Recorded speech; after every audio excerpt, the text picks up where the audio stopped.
তোমার আমলগুলো যদি আল্লাহর কাছে কবুল করাতে চাও, কিছু শর্ত আছে। শর্ত, এই শর্তগুলো যদি ঠিক রেখে আমল করা যায়, এক নাম্বার ঈমান তো ঠিক, বাকি অন্য শর্তগুলো ঠিক রেখে যদি আমল করা হয়, ওই আমল যদি অল্প হয় কবুল করে নেন কে? তাহলে আসেন, ইবাদত বা আমল কবুল হবে কোন কোন শর্তে? বলে, এক নাম্বার, আমল যদি কবুল করাতে হয়, আমার আমলটা ছোট হোক আর বড় হোক, একমাত্র কার জন্য করতে হবে? জোরে কর। আল্লাহর জন্য আমল করতে হবে, ইবাদত করতে হবে। বলে, কেন আল্লাহর জন্য করতে হবে? হাদিসের মধ্যে আসছে, নবীজি বলতেছেন, আল্লাহর হক হলো তারই ইবাদত করা, তার সাথে শিরিক না করা। তাহলে ইবাদত আল্লাহর জন্য করা, এটা হলো আল্লাহ তাআলার হক। এখন কেউ যদি ইবাদত মানুষের জন্য করে, মানুষকে দেখানোর জন্য করে, তাহলে হক নষ্ট হয় কার? জোরে বলেন, কার? আল্লাহর হক নষ্ট হয়। সম্মানিত উপস্থিতি, হাদিসের মধ্যে আসছে, কিয়ামতের দিন অনেক বড় বড় নেক আমল করে নেওয়ালা ধরা খেয়ে যাবে। দুনিয়ায় আমল করছে কিন্তু আল্লাহর কাছে কবুল হবে না। প্রসিদ্ধ এক হাদিস, আবু হুরায়রা রাদিয়াল্লাহু তাআলা আনহু থেকে বর্ণিত, তিনি বলেন, কিয়ামতের দিন আল্লাহ তাআলার সামনে সর্বপ্রথম বিচারের জন্য একজন শহীদকে হাজির করা হবে। রক্তাক্ত অবস্থায় আল্লাহর সামনে হাজির। আল্লাহ তাআলা জিজ্ঞাসা করবে, তোমার এই অবস্থা কেন? আল্লাহ তাআলা আমার আপনার মনের খবর জানে। আল্লাহ তাআলা বলবে, না বান্দা, তুমি মিথ্যা বলতেছো। তুমি যুদ্ধ করেছো যাতে করে দুনিয়ার মানুষ তোমার বীরত্বের প্রশংসা করে, তোমাকে বীর বলে, বাহাদুর বলে। যে উদ্দেশ্যে তুমি যুদ্ধ করেছো, দুনিয়ায় তুমি তা পেয়ে গেছো। আজকে আমি আল্লাহর তরফ থেকে তোমার জন্য কিছু নাই, তুমি চলে যাও, তোমার ঠিকানা হলো জাহান্নাম। আল্লাহ তাআলা দ্বিতীয়তে একজন দানবীরকে ডাকবে, জিজ্ঞাসা করবে, বান্দা, সম্পদ কি করছো? লোকটা বলবে, আল্লাহ, আমি সম্পদ মানুষকে দান করেছি। যার ঘর নাই তার ঘর বানায় দিছি, যার বাড়ি নাই বাড়ি বানায় দিছি, রাস্তা নাই রাস্তা বানায় দিছি, অসুস্থ চিকিৎসা করার টাকা দিয়েছি। আল্লাহ তাআলা জিজ্ঞাসা করবে, বান্দা, কেন দান করেছো? লোকটা বলবে, আল্লাহ, আপনার সন্তুষ্টির জন্য দান করেছি। আল্লাহ তাআলা বলবে, বান্দা, আমি তোমার অন্তরের খবর জানি। তুমি দান করেছো যাতে করে দুনিয়ার মানুষ তোমার দানের প্রশংসা করে, বীর বলে, বাহাদুর বলে। যে উদ্দেশ্যে দান করেছো, দুনিয়ায় তুমি তা পেয়ে গেছো। আজকে আমি আল্লাহর তরফ থেকে তোমার জন্য কিছু নাই, তুমি চলে যাও, তোমার ঠিকানা হলো জাহান্নাম। কত মানুষ আছে নামের জন্য দান করে, কি করে না, আর দান করে ফেরত নিয়ে যায়। এরকম মানুষই দুনিয়ার মধ্যে আছে। আল্লাহ তাআলা তৃতীয়তে একজন কারি সাহেবকে ডাকবেন, জিজ্ঞাসা করবেন, কেন কোরআন শিখেছো, কেন ইলম অর্জন করেছো? লোকটা বলবে, আল্লাহ, আমি কোরআন শিখেছি শুধু আপনার সন্তুষ্টির জন্য। আল্লাহ তাআলা বলবে, তুমি মিথ্যা বলতেছো। তুমি কোরআন শিখেছো, ইলম অর্জন করেছো যাতে করে মানুষ তোমার ইলমের প্রশংসা করে, তোমাকে কারি বলে, হাফেজ বলে, মুফতি বলে, মুহাদ্দিস বলে, শেখুল হাদিস বলে, বড় ওয়াইজ বলে, বক্তা বলে। বান্দা, যে উদ্দেশ্যে ইলম অর্জন করছো, দুনিয়ায় পেয়ে গেছো। আজকে আমি আল্লাহর তরফ থেকে কিছু নাই, তুমি চলে যাও, তোমার ঠিকানা হলো জাহান্নাম। এত বড় বড় কাজ করার পরেও দেখেন ঠিকানা কোন জায়গায় হইছে? জাহান্নাম। কেন হইল? একটা উদাহরণ দিই, খেয়াল দিয়ে শুনি। মনে করেন এক লোক ফাইজলামি কইরা 1000 টাকার একটা বান্ডিলের মধ্যে 30টা জাল টাকার নোট ঢুকাইছে। ও হলো জাল টাকার কারবারি করে, চিন্তা করছে কোনো মতে ব্যাংকে দিয়া যদি চালায় দিতে পারি, কাম তো হয়ে গেল। এখন ও এই জাল টাকার বান্ডিল ব্যাংকের ক্যাশিয়ারের কাছে দিচ্ছে। ক্যাশিয়ারের পাশে টাকা গণনার একটা মেশিন আছে না? এই মেশিনটা কিন্তু শুধু টাকা গণে না, জাল টাকা হইলেও ধরে ফেলে, যেটা জাল। এবার গোনা শুরু করছে মেশিন, একটু পর মেশিন কয় টট টট, কিরে মানে জাল টিয়া, একটু পর আবার কয় টট টট, এরকম করতে করতে 8-10টা হয়েছে। এখন যদি অনাকাঙ্ক্ষিত হইতো একটা দুইটা হইতে পারে, 8-10টা আছে, এখনো টাকা সব গোনা হয় নাই, তার মানে আরো জাল আছে, তাইলে এটা একটা জাল টাকার কারবারি করা লোক মনে হয়। প্রথম কি হবে বলেন তো? ব্যাংকে গিয়ে যদি জাল টাকা ধরা পড়ে, এ টাকা কি ফেরত দেয়? এটারে ওই পাঞ্চ মেশিন দিয়ে ছিদ্র মিদ্র করে ওটার মানে শেষ করে ফেলে। 2 নাম্বার কি করবে? এ পাশ দিয়ে আসতে আর একজনকে ইশারা দিবে, থানায় ফোন দেয়, ফোন দিয়ে কেউ শুনেন আমাকে ব্যাংকে একটা জাল টাকার কারবারি আসছে, তাড়াতাড়ি আসে। একবারে মুহূর্তের মধ্যে পুলিশ আইসা ওরে অ্যারেস্ট করবে, এবার আটকায় দিবে জেলখানার মধ্যে। তাহলে দেখেন, জাল টাকা বহনকারী যদি ধরা খায়, কয় ক্ষতি? কমপক্ষে 2 ক্ষতি। এক ক্ষতি হলো তার টাকা বাতিল, দ্বিতীয় ক্ষতি জাল টাকা বহন করার কারণে শাস্তি হবে, জেলে যাইতে হবে। যেই আমল আল্লাহর জন্য করা হয় না, বলে এটা জাল আমল। জাল টাকা বহনকারীর যেমন ক্ষতি 2টা, বলে জাল আমল যে করে তারও ক্ষতি 2টা। কি ক্ষতি? আমি আপনি দুনিয়ায় যেই আমল করি না কেন, কিয়ামতের দিন সব আল্লাহ তাআলার সামনে হাজির করা হবে। আল্লাহ তাআলা বলেন, ওয়াকাদিমনা ইলা মা আমিলু মিন আমালিন ফাজআলনাহু হাবাআম মানসুরা। আল্লাহ তাআলার সামনে আমার আপনার দুনিয়ায় করা সব আমল হাজির করা হবে। আল্লাহ তাআলার কুদরতি মেশিনে ধরা পড়ে যাবে কোন আমল জাল আর কোন আমল আসল।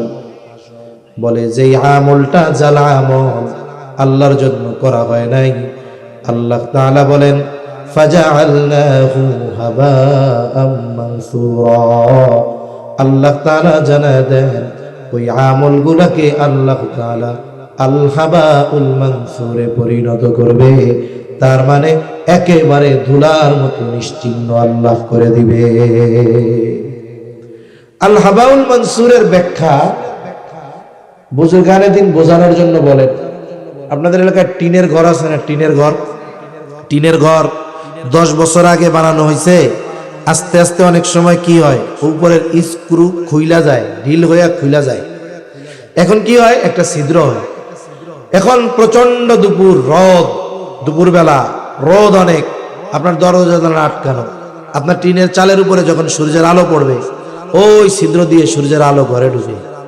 ঘরে শুধু ঢুকে তা না, ওই আলোর রেখা দেখা যায়, আর আলোর রেখার মধ্যে অগণিত ময়লা দেখা যায়।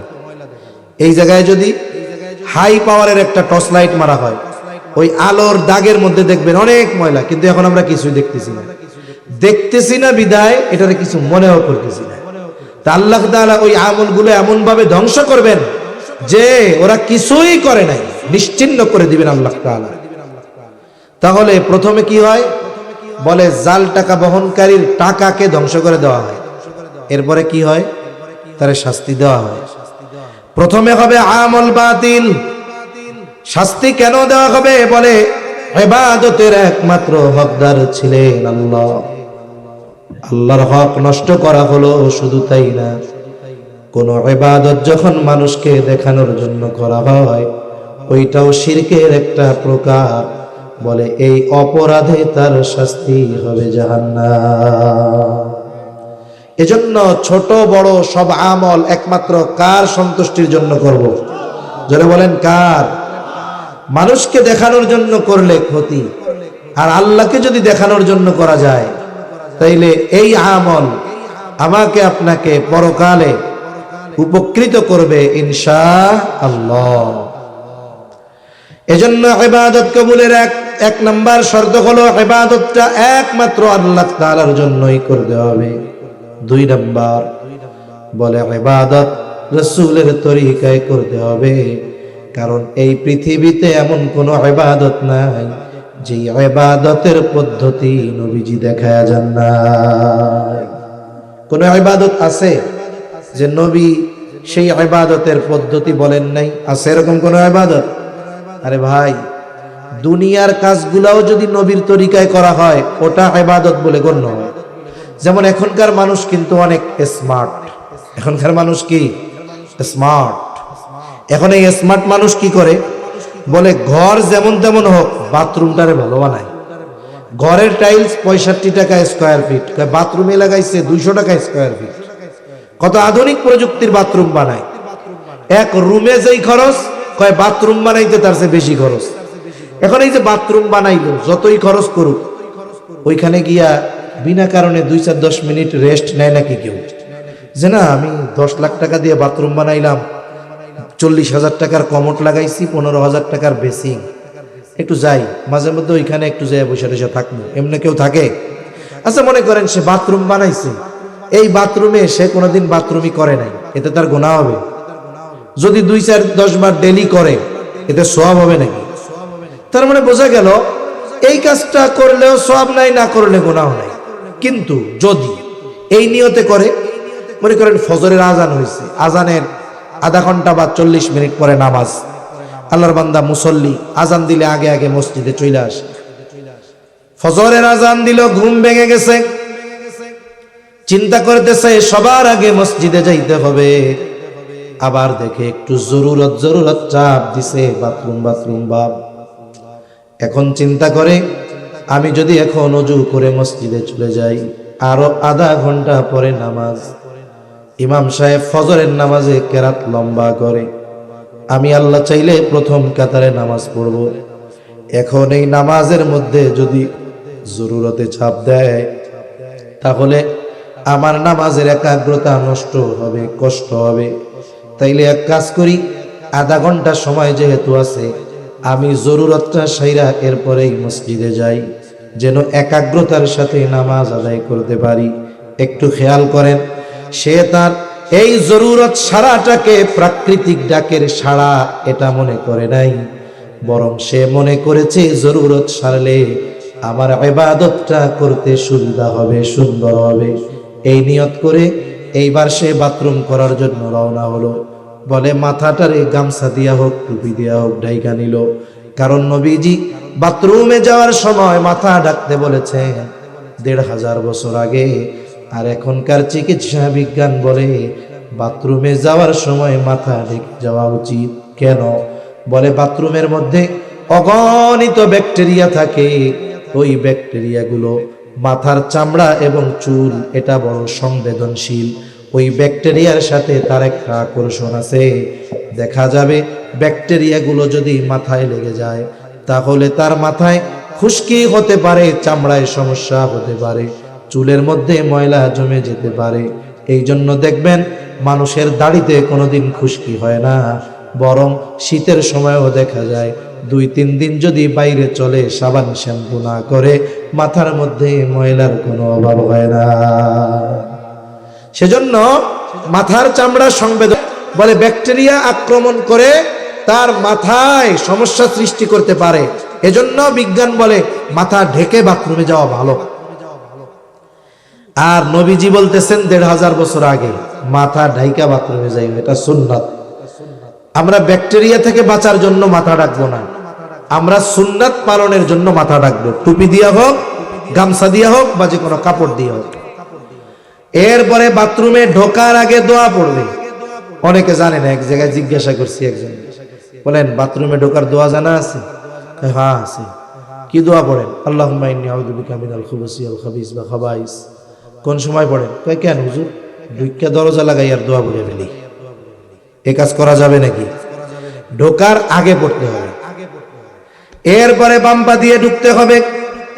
এরপরে জরুরত সারলেন, টিস্যু ঢিলা যা ব্যবহার করলেন, পরিচ্ছন্ন হইলেন পানি দিয়া। এরপরে ভেতরে যদি অজুর ব্যবস্থা, ভেতরে অজু করলেন। এরপরে ডান পা দিয়ে বের হলেন, দোয়া পড়লেন।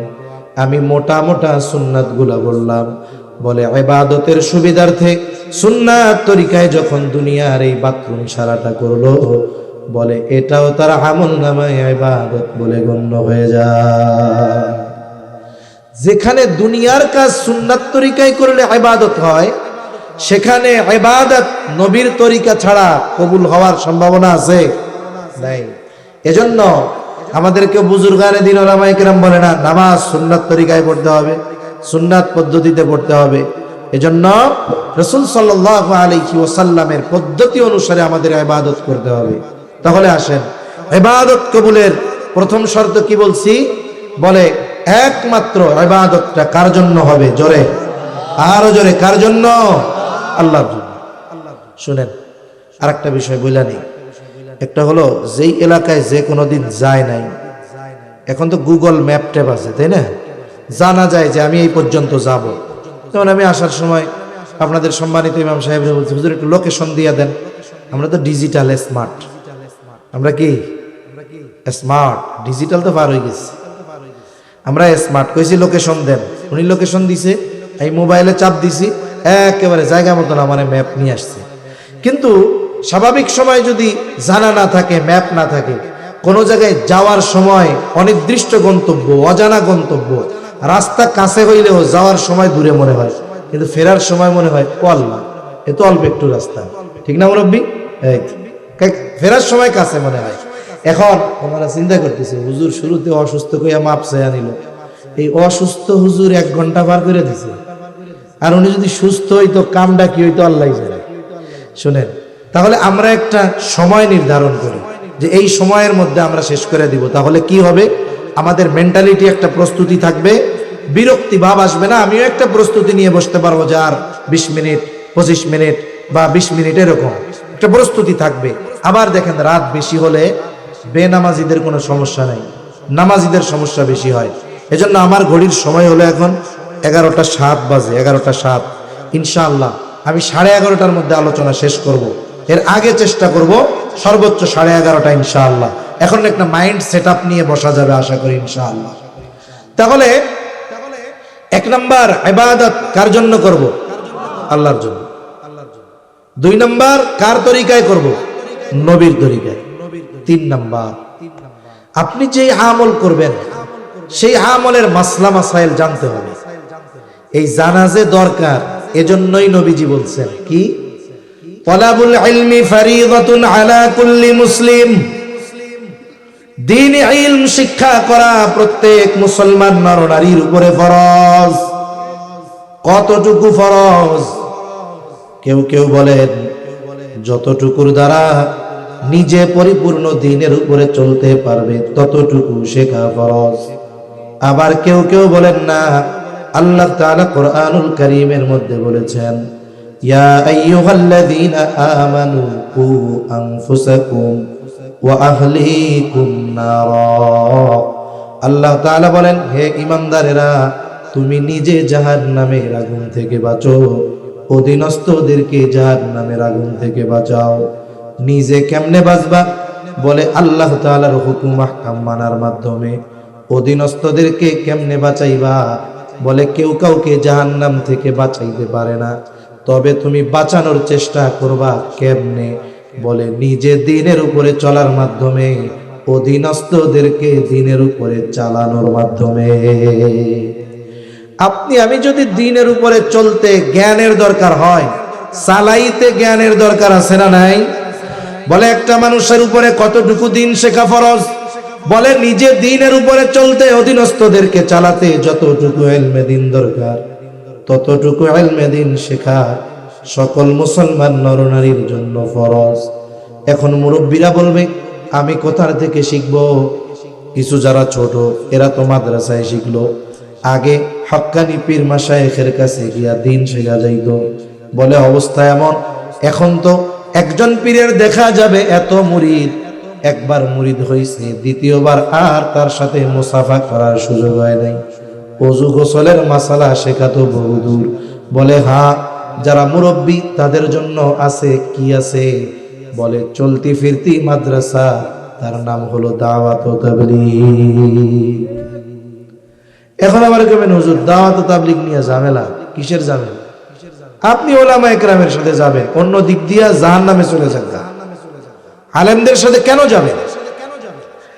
আমার শত শত কারগুজারি জানা আছে। আমরা ছাত্রত্বকালীন সময়ে, ওই সময় যখন বাড়ি যাইতাম তখন থেকেই কমপক্ষে 3 দিনের সময় লাগাইতাম। মাদ্রাসা থেকে প্রতি বৃহস্পতিবারে মার্কাজে সব গুজারির জন্য পাঠানো হইতো, বাক বাক করে দিয়া।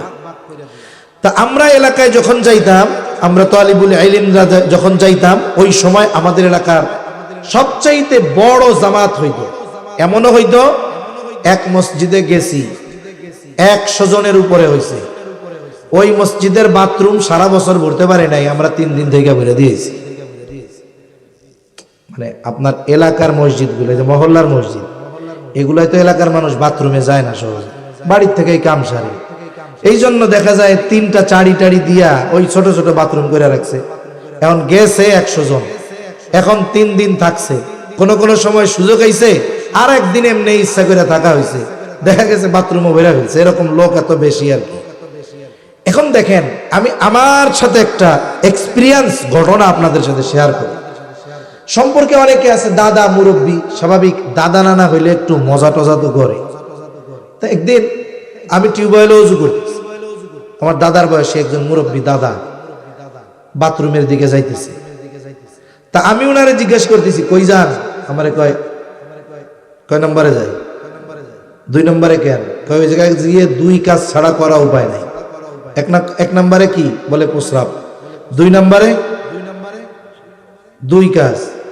কোন বীর পুরুষ নাই, ওইখানে গিয়ে শুধু পায়খানা করবে, প্রস্রাব করবে না। কেউ আছেন চ্যালেঞ্জ যে বাথরুমে যায় শুধু পায়খানাই করবে, একটুও প্রস্রাব বেরোবে না, পেশাব আইবই, ঠেকানোর উপায় আছে? এই জন্য ওই জায়গায় 2 কাজই করা লাগে, এই জন্য ওইটা হলো 2 নম্বর। এখন উনি যাইতেছে 2 নম্বরে। গ্রাম অঞ্চলে তো হাটের মধ্যে হলো কুলুক, মাটির বানানো ঢিলা। এখন জিজ্ঞাসা করি হাতে কি? আমার যাইতেছে ঢিলা 3টা। কোথায় ব্যবহার করবে? বলে পায়খানার রাস্তায়। আমি আবার জিজ্ঞাসা করতেছি কি পায়খানায় যায় কয় কাম করেন? কয় প্রস্রাব পায়খানা 2টাই হয়। আমি আবার জিজ্ঞাসা করছি প্রস্রাব করলে ঢিলা লাগে? কয় প্রস্রাব করার পরে একটু ঢিলা নিয়ে লড়াচড়া না দিলে, বুড়া মানুষ তো প্রস্রাব ক্লিয়ার হয় না, প্রস্রাব জ্বরে। তখন আমি তারে জিজ্ঞাসা করতেছি, আপনি পায়খানার রাস্তায় ব্যবহার করার জন্য ঢিলা নিলেন 3টা, পায়খানায় গিয়া কি প্রস্রাব করেন না? বলে হ্যাঁ করি।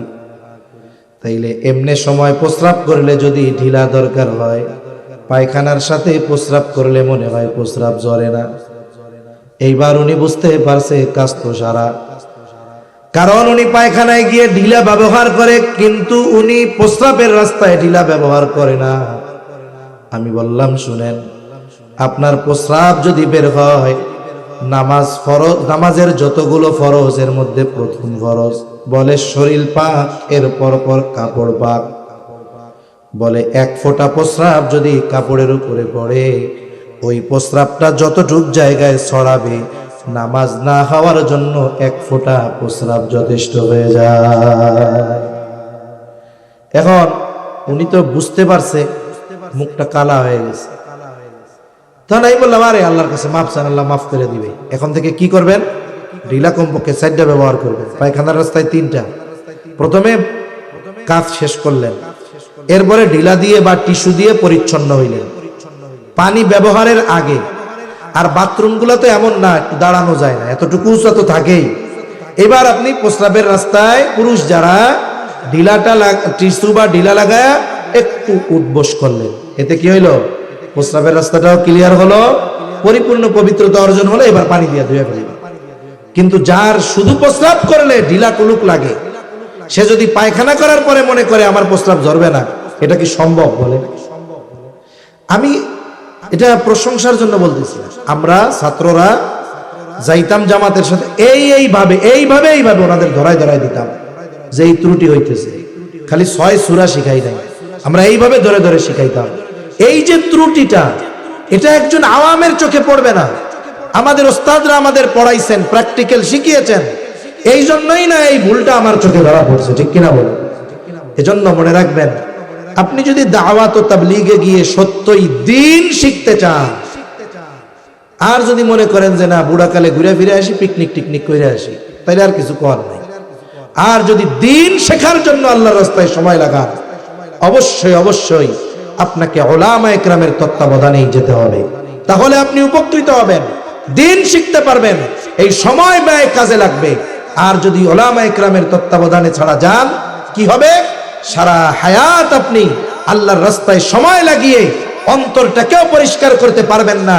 এই অন্তরে উলামা বিদ্বেষ লালন করতে হবে আপনাকে।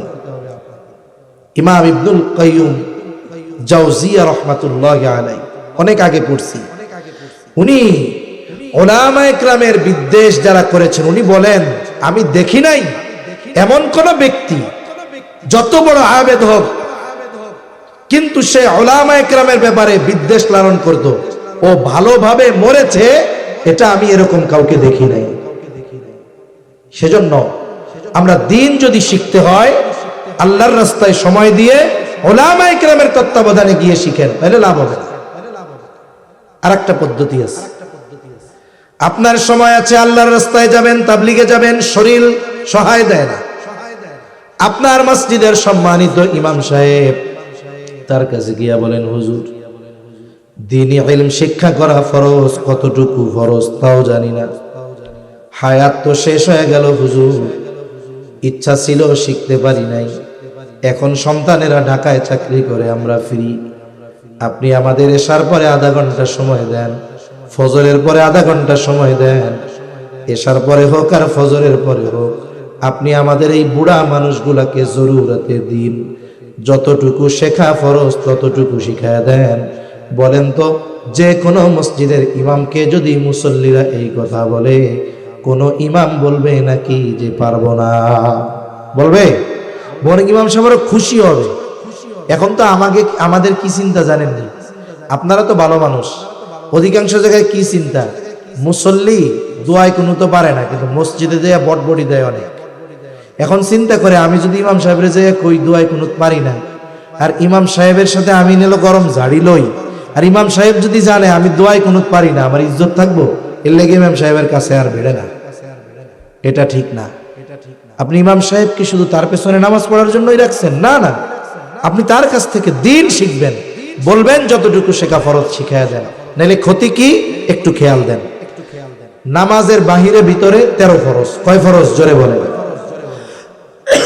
নামাজে যদি ফরজ ছুটে যায় নামাজ থাকবে না যাবে? এখন আমার নামাজে বা আমার থেকে কোনো ফরজ ছুটে গেল কিনা এটা যদি জানতে হয় তাহলে ওই 13 ফরজ আগে আমাকে শিখতে হবে, জানতে হবে। আমার যদি 13 ফরজ জানা থাকে তাইলেই না ফরজ ছুটলে বুঝবো যে আমার ফরজ ছুটছে। তাহলে আমি যদি 13 ফরজ না জানি, আমার যদি 13 ফরজ থেকে যে কোনো একটা ফরজ ছুটে যায়, নামাজ থাকবে না। দেখা যাবে অনেক মানুষ আছে নামাজ পড়ে, হয়তো তার নামাজের মধ্যে ফরজ ছুটে যায়, সে জানেই না, সে মনে করে আমি নামাজি, কিন্তু ফরজ ছুটে যাওয়ার কারণে তার এক ওয়াক্ত নামাজও কবুল হয় না। নামাজের ওয়াজিব 14টা, আমাকে জানতে হবে। কেন? বলে ওয়াজিব ছুটে গেলে সাজদা দিতে হবে, নাইলে নামাজ হবে না। এখন আমি যদি না জানি নামাজের ওয়াজিব 14টা, ওয়াজিব ছুটলে তো আমি টের পাবো না, টের যেহেতু পাই নাই সাহু সেজদাও দিব না, সাহু সেজদা দিলাম না, আমার নামাজও হলো না। নামাজ ভঙ্গের কারণ 19টা, বলে 19টা কারণ পাওয়া লাগবে না, 19টা থেকে একটা পাইলেই নামাজ ভেঙে যাবে। দেখা গেল নামাজ ভঙ্গের কারণ আমার জানা নাই, আমার নামাজের মধ্যে নামাজ ভঙ্গের কারণ পাওয়া গেছে, আমি টেরও পাই নাই। আমি তো নামাজ পড়ছি মনে করতেছি নামাজি, কিন্তু নামাজ ভঙ্গের কারণ পাওয়া যাওয়ার কারণে আমার নামাজ নাই। বলে ওযু ভাঙ্গার কারণও জানা দরকার। বলে কেন? ওযু ভঙ্গের কারণ হলো 7টা। বলে 7টা থেকে একটা কারণ পাওয়া গেলে নামাজ ওযু থাকে না, ওযু থাকে না তো নামাজও থাকে না। বলে গোসলের ফরজ 3টা, যার গোসল ফরজ তার 3টা ফরজ যদি না জানা থাকে, যদি কোনো ফরজ আদায় না হয়, গোসল হবে না, পবিত্রতা হবে না, তাহলে ওযু যতই করুক আর নামাজ পড়ুক তার কাজ হবে না। আপনি রোজার মাস আসতেছে, রোজা রাখবেন, আপনার জানতে হবে রোজার ফরজগুলা, রোজা ভাঙ্গার কারণগুলো জানতে হবে, নাইলে দেখা যাবে রোজা ভঙ্গের কারণ না জানার কারণে রোজা ভাঙ্গার কাজ করে ফেলছে, রোজা নাই। ও তো ইফতারের সময় চিন্তা করে আলহামদুলিল্লাহ রোজা একটা হয়ে গেল। এই জন্য জরুরি মাসলা মাসাইল গুলো জানা দরকার। ইমাম সাহেবের কাছ থেকে শিখে নিবেন। দাওয়াত ও তাবলীগে দিন শেখার জন্য যদি সময় দেন, উলামায়ে কেরামের সাথে পরামর্শ দিয়ে সময় দিবেন, তাহলে কি হবে? আমি আপনি যে আমলগুলো করব, আমলের মাসালাগুলো জানলে আমার ইবাদতটা সুন্দর হবে, আমার ইবাদতটা কবুল হওয়ার অন্যতম শর্ত পূরণ হয়ে যাবে। শিখবো তো ইনশাআল্লাহ। আরে দেখেন, সাহাবায়ে কেরাম দিন শিখছে একেবারে পোলাপান থাকতে, সবাই বুড়া হয়ে শিখছে না? আরে ভাই, আপনি বুড়া হইছেন, এখন যদি দিন শেখার জন্য ইমাম সাহেবের কাছে পড়েন, আপনিও তো তালিবুল ইলম। সুবহানাল্লাহ। আরে শিখতে শিখতে যদি মালাকুল মাউত চলে আসে, এর চাইতে মর্যাদার আর কোনো কিছু হতে পারে না, ঠিক কিনা বলেন? এজন্য আমরা শিখবো। 4 নাম্বার বলে আমল কবুল হওয়ার অন্যতম শর্ত হলো খাবারটা হালাল হতে হবে। শুধু খাবার হালাল হলেই হবে না, বলে সাথে সাথে উপার্জনটাও হালাল হতে হবে। অনেক মানুষ খাবার হালালের ব্যাপারে খুব গুরুত্ব দেয়, কিন্তু উপার্জন হালালের ব্যাপারে ওর কোনো গুরুত্ব নাই, বরং ও হারাম রে জায়েজ মনে করে খাইতেছে, যেটা আমার জন্য বৈধ আছে মনে হয়। কত পাবলিক এরকম আছে, আমি মাঝে মধ্যে বলি আর কি, যে ঘুষের টাকা কামাই হয়েছে আজকে, ভালো ভাগাভাগি খুব ভালো হয়েছে, 50,000 আজকে ভাগে পাইছে, পকেট গরম না? কতজন এরকমও কয় যে আলহামদুলিল্লাহ এমন এক চাকরি করি। কি চাকরি করেন? এমন এক চাকরি করি আলহামদুলিল্লাহ, আমার বেতনের টাকায় হাত দেওয়া লাগে না। চলেন কেমনে? মানুষের চা পানের টাকা দেয় না? আসলে এই চা পানের টাকা যে দেয়, এটা কি চা পান খাওয়ার জন্য দেয় নাকি? আর চা পানের টাকা আপনি দিয়ে দেয়, কিন্তু চার দাম 5 টাকা, পানের দাম 5 টাকা। এই সব ওই লোকজন, ওরা যে কোন মগে চা খায় আর কোন বরজের পান খায় আল্লাহ ভালো জানে। 1000 টাকার কমে হবেই না ওদের। চা পান মিষ্টির টাকা মানেই নোট কমপক্ষে বড় এক খাম, কাজ যত বড় বলে বান্ডিলার নোট তত বেশি। হারাম খায়, ঘুষ খায়, আইসা কি আলহামদুলিল্লাহ হুজুর আল্লাহ এমন এক চাকরি দিছে। কি চাকরি? কই হুজুর বেতনের টাকায় হাতই দেওয়া লাগে না, যা দেয় আল্লাহ। পান করতে গিয়া ওই যে মানুষের চা পানের টাকা দেয়, ও যতই চা পানের টাকার কথা বলুক, এটা যে ঘুষ ও তো বুঝে। এখন এই ঘুষ রে ও হালাল মনে করে খায়। আমি তো কই যে তুমি মসজিদে আইছো, তোর ইবাদত তো বহুদূর, তোর ঈমান আছে কিনা আল্লাহ ভালো জানে। এখন মনে করেন ঘুষের টাকা 50,000 পকেটে, পকেট গরম, বাজারে আসছে। অনেক সময় আমাদের অঞ্চলগুলাতে অনেক সময় হয়, অনেক বড় বড় গরু যখন জবাই হয় না, আগের দিন মাইকে অ্যানাউন্স করে যেরকম বিশাল এক গরু জবাই হবে। আসলে বড় গরুর গোস্ত খাইতে খুব মজা, দেশি বড় গরু যদি হয় আর খুব মজা। এখন বাজারে গেছে, এখন যা দেখে বিশাল গরু, চিন্তা করে যে হুজুররা কইছে ইচ্ছা করে আল্লাহর নাম বাদ দিয়ে যদি হালাল প্রাণী জবাই দেওয়া হয়, ইচ্ছা করে আল্লাহর নাম বাদ দিলে, তাইলে ওই হালাল প্রাণীর গোস্ত আর হালাল থাকে না। এখন কসাইয়ের কাছে যায়, এই কসাই, তা তোরা তো 2-3 জনে গরু জবাই দেস, এত বড় বড় গরু, তা এত বড় গরু জবাই দেওয়ার সময় আল্লাহর নাম নিতে মনে ছিল, বিসমিল্লাহ কইছিলি? কসাইও চালাক, এখন বলে শুনেন চাচা, যা ভাবতেছেন তা না, আমি নামাজ কালাম পড়ি না, এটা আমি আল্লাহর হক নষ্ট করতেছি, আল্লাহ চাইলে আমারে মাফ করে দিবে। আর আমি ইচ্ছা করে যদি আল্লাহর নাম বাদ দিয়ে গরু জবাই করে খাওয়াই, ওই গরুর গোস্ত হালাল হইব, হারাম হইব, সবাই খাবে, হারাম খাওয়ানোর গুনাহ হবে, বান্দার হক নষ্ট হবে। এত বলদ আমি না, যা করি আর না করি ওই সময় বিসমিল্লাহ ঠিকই কইছিলাম, টেনশন করেন না। তার মানে উনি মোটামুটি নিশ্চিত হইল যে গরুর গোস্ত কি আছে, হালাল হয়েছে। দে ওই সামনের সিনার থেকে দে, পাঁজর থেকে দে, গোস্ত 20 কেজি নিয়া পকেট থেকে যে টাকাটা দিছে, টাকাটা কি বন্ধ? আর উনি কিন্তু হালাল গোস্ত কেনার জন্য কত মেহনত করতেছে। আল্লাহু আকবার। উপার্জনটার ব্যাপারে এই মেহনত করা গেছিল না, ওই সময় আর করতে মন চায় না, নোট দেখা ওইটা আর সহ্য হয় না। এই জন্য মনে রাখতে হবে, হারাম টাকা দিয়ে যদি কেউ হালাল কিনে, বলে ওইটাও হারামের মতো। সেজন্য হারাম উপার্জন, হালাল উপার্জনের গুরুত্ব ইসলাম দিয়েছে। নবীজি বলেন, কাসবুল হালালি ফরিদাতুন বাদাল ফরিদা, ফরজ ইবাদতের পরে অন্যতম ফরজ ইবাদত হলো হালাল উপার্জন করা। কাসবে হালাল, হালাল উপার্জন যারা করে, কি জন্য করে? বলে ইবাদত কবুল হবে না তো নইলে। হালাল উপার্জনের নিয়তে যারা হালাল কাজ করবে, নিয়ত কি? যে আল্লাহ হারাম থেকে বাঁচার জন্য, হালাল উপার্জনের জন্য আমি এই হালাল কাজটা করতেছি। এখন তার ওই কর্মটা যত ছোট হোক, হালাল কর্ম করনেওয়ালার ওই ছোট কর্মকেও কখনো তিরস্কার করা যাবে না। সেজন্য কারো কর্ম যদি হালাল হয়, আমরা তার ওই ছোট কর্ম বা ছোট পেশার কারণে তাকে তিরস্কার করব না, বরং বুজুর্গানে দিন বলেন, হালাল উপার্জনের নিয়তে যখন কেউ হালাল কর্ম করে, বলে এই যে হালাল উপার্জনের নিয়তে করছে, আল্লাহর নির্দেশ হালাল খাও, এই নিয়তে যখন সে হালাল কর্ম করে, বলে এই কর্মটাও তার আমলনামায় ইবাদত বলে যোগ হয়ে যায়। এজন্য আমরা হালাল উপার্জন করব। আবার অনেকে আছে খুব পরিশ্রম করে ইনকাম করে, বাড়ি এসে কইব যে আমি ভাই খুব কষ্ট করে টাকা পয়সা উপার্জন করি, আমার কোনো ফাঁকি ঝুঁকি নাই। কি কাম করো? কয় ঢাকা শহরের অমুক রেস্টুরেন্টে আমি কাজ করি। কয় তোমার কামটা কি? কয় আমার কোনো কাজ নাই তেমন, ডিউটি 12 ঘন্টা। কাজ কি? কয় ক্লায়েন্ট আসলে, মানে কাস্টমার আসলে আমি তাদেরকে মদ নিয়ে দিই। কথা বুঝেন নাই? সে ফাঁকি ঝুঁকি দেয় না, কিন্তু কিন্তু কামটা করে কি? মদ নিয়ে দেয়।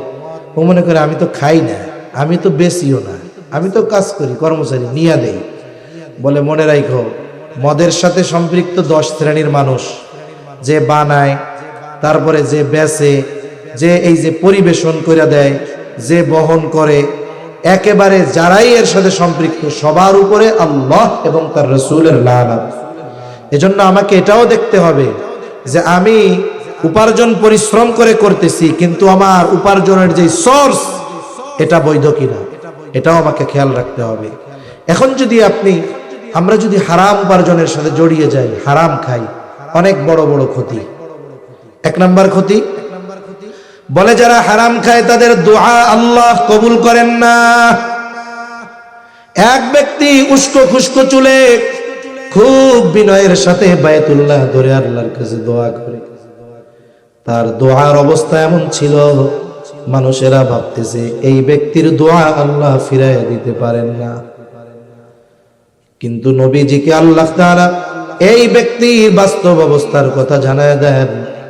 নবীজি বলেন, ওই ব্যক্তির দোয়া আল্লাহ কেমনে কবুল করবে? যার গায়ের পোশাকটা হারাম টাকার আর যার দেহ হারাম খাবার দ্বারা গঠিত, তার দোয়া আল্লাহ তাআলা কেমনে কবুল করবে? দোয়া কবুলের যত সময় স্থান আছে, কোথাও তার দোয়া কবুল হবে না। 2 নম্বর ক্ষতি, বলে তার ইবাদত কবুল হবে না। আল্লাহ তাআলা কোরআনুল কারীমের মধ্যে জানায় দেন, সব রাসূলগণকে একই নির্দেশ, ইয়া আইয়ুহার রাসূলু কুলু মিনাত তাইয়্যিবাতি ওয়া'মালু সালিহা।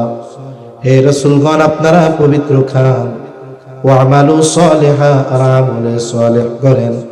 হায়রে, তার মানে যার খাবার পবিত্র না, হালাল না, তার আমলে সালেহ হয় না, তার আমলটা আল্লাহ তাআলার কাছে কবুল হয় না। 3 নম্বর বড় ক্ষতি, নবীজি বলেন, লা ইয়াদখুলুল জান্নাতা জাসাদুন গুযিয়া বিল হারাম। হারাম বক্ষণকারীর শরীর জান্নাতে প্রবেশ করবে না। দুনিয়ার একটু মজা নেওয়ার জন্য হারাম খেয়ে যদি দোয়া কবুল না হয়, হারাম উপার্জন হারাম খেয়ে যদি ইবাদত কবুল না হয়, হারাম খেয়ে হারাম উপার্জন করে যদি জাহান্নামের লাকড়ি হতে হয়, তাহলে তো সবই গেল। ঠিক কিনা বলেন? এজন্য দুনিয়ায় ডাল দিয়ে খাবো, মরিচ পেঁয়াজ দিয়ে খাবো, তবুও হারামের সাথে জড়াবো না, করেন ইনশাআল্লাহ। আল্লাহ তৌফিক দান করেন, সকলে বলি আমিন। তাহলে 4টা শর্ত নিয়ে আমরা আলোচনা করছি। কয়টা শর্ত? 1 নম্বর ইবাদত কার জন্য, 2 নম্বর কার তরিকায়, 3 নম্বর ইবাদত যে করব মাসলা মাসাইল গুলো শিখবো, 4 নম্বর হালাল উপার্জন করব, হালাল খাবো, বলেন ইনশাআল্লাহ। এখন ইমানদার নারী পুরুষ ঈমান ঠিক রেখে এই শর্তের আলোকে যদি কোনো আমল করে, অল্প হলেও কবুল করবে কে? আর ইমানদার নারী পুরুষ আমলে সালেহ যদি করে, কয় ধরনের পুরস্কার? 2 ধরনের। এক ধরনের হলো দুনিয়ায়, এক ধরনের কি দুনিয়ায়। আমার ঘড়িতে 11:30 বাজে, 1-2 মিনিট সময় দেওয়া যাবে তো ইনশাআল্লাহ। দুনিয়ার পুরস্কার কি? আল্লাহ তাআলা বলেন ফালানুহিয়ান্নাহু হায়াতান তাইয়্যিবা।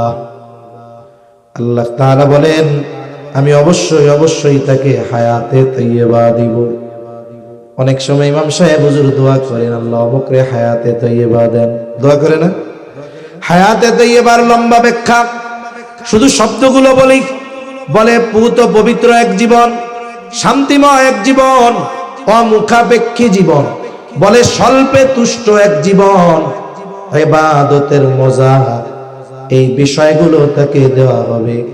বলেন এই দুনিয়ায় যদি কেউ শান্তির সাথে কাটাতে পারে, এই দুনিয়ায় মানুষের যদি প্রয়োজন পরিমাণ রিজিকের ব্যবস্থা হয়ে যায়, যতটুকু পায় ততটুকুতেই যদি খুশি হয়, আবার যদি ইবাদতের মজা পাওয়া যায়, বলেন তো দুনিয়ায় এর চাইতে উত্তম আর কিছু হতে পারে নাকি?